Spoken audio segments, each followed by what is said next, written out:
Hello there folks, Martin Pavey here. Thank you for watching the video and welcome back to the channel. I've been scouting the countryside for a nice spot, so I thought in front of this mighty tree would be a nice view for you today. So funny thing happened.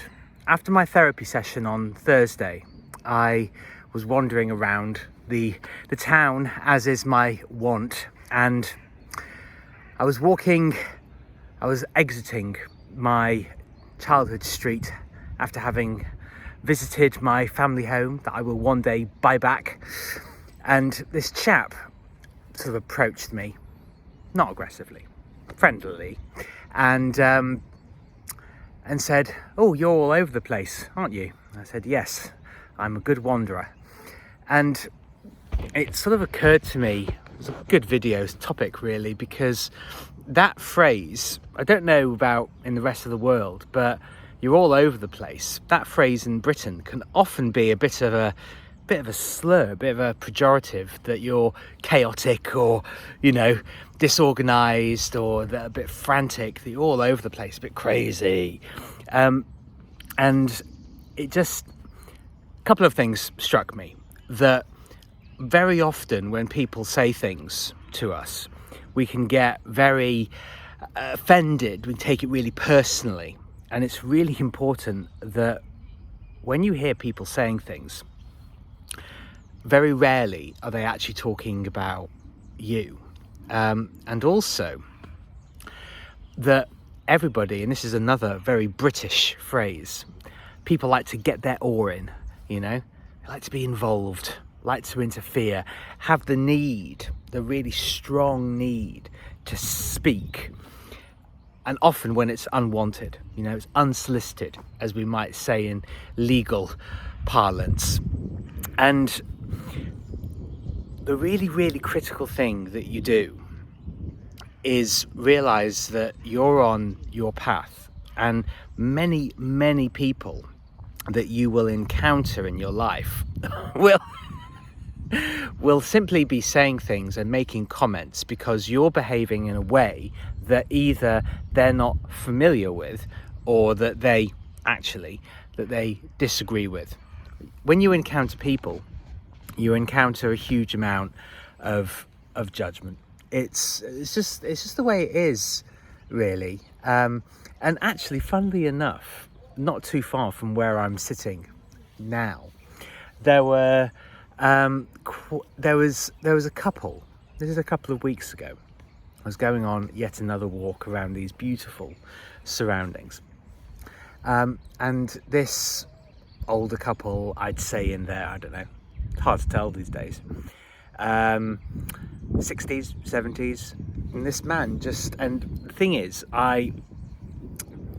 as I was approaching this couple, they were actually talking to these two young girls who were also, wandering around the area. And I just thought, they don't go together. And there was something a bit off, a bit weird. You can just sort of feel it, can't you? You can get this sixth sense that something isn't quite right, Sandwich short of a picnic. I'm giving you lots of British phrases here. This fantastic vernacular that we have for describing things. Not the sharpest tool in the box, we also say. But this couple approached me, and I'm not quite sure that's still what they were talking about. But the chap, it was a man and a woman, husband and wife, I'm assuming. The man had this little sort of piece of card that had some writing on it, and then a picture of this woman, sort of middle-aged woman, quite attractive, but from what I could gather, this woman was in hospital.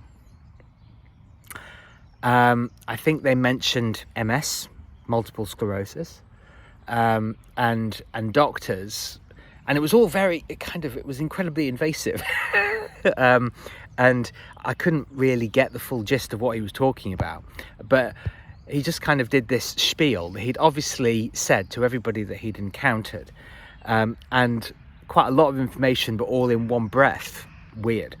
And he said, "Would you like a read?" I said, no, I don't. And I just kept on walking. And as I was walking away, the woman of the outfit said, oh, obviously not a believer. And then, that carries a lot of connotations as well, sort of religious connotations often. But it's so funny to me that people do not practice. And I say it's funny, it's actually not a surprise now because I've encountered it so often. People don't practice what they preach, or they're hypocritical in some way, contradictory. And the philosophy student in me, I do have a philosophy degree that I did actually graduate from many moons ago. But the philosopher in me cannot stand contradiction. It's one of the key principles of philosophy, the law of non-contradiction. And these two people, I'm a complete stranger, and I'm assuming that they had a sort of a heartfelt mission of some kind in mind, but came up to me completely out of the blue, invading my space, frankly, because when I come out here for a walk, what I'm out here for is peace and connection with nature, with the real world. And that was interrupted, and quite abruptly interrupted, I have to say. And when you tell people no, or you disagree with them, which is saying no to them really, and saying yes to yourself, remember this, people are always incredibly affronted and offended for you effectively doing to them what they have just done to you. And this is why people, the need to speak, right? The need to speak often represents a lack of conviction in what they're actually saying. You have to, if you need to proselytize and convince people and turn people around, it actually speaks to a deep insecurity that is in many people.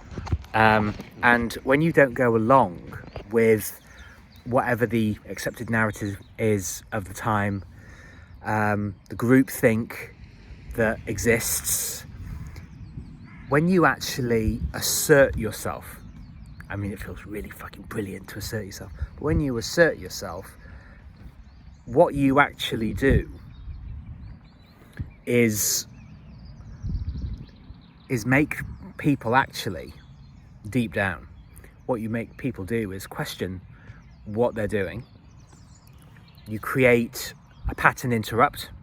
You create a certain amount of instability in their paradigm, in their thought process. And what you realize is when you're interacting with most people don't really believe what they believe. They're just doing what they feel like they're supposed to do, and wasting a lot of their energy actually on certain projects that don't serve them.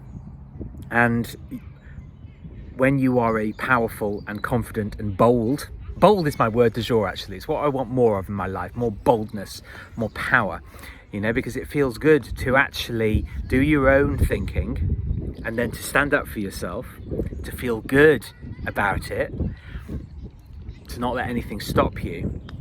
But what you realize is most people are really clutching at straws. They're really grasping out to the ether, desperately hoping to find something, when actually all of the answers, all of the wisdom is actually inside of you, and it needs expressing. So when Madonna's music was actually a good thing and she wasn't a completely deranged, psychotic and satanic individual, express yourself. express yourself. And don't allow people to, you know, I mean, those people were going to walk up to me and they were going to say what they were going to say, but it felt really fantastic, really fabulous. Saying, oh, would you like a read? No, I don't. I don't, because I'm out on my walk. I'm building my business. I'm sticking to my fitness regime. Powerful. Thank you very much for listening. Please do like, subscribe and share. I forgot to do that at the beginning of this video. Please do like, subscribe and share this useful information, because it helps to push it out to more people, other people who will benefit from it. And do leave me a comment below if anything chimes, and I will see you on the next video. Thank you very much for joining again. Martin Pavey signing out. Ciao for now.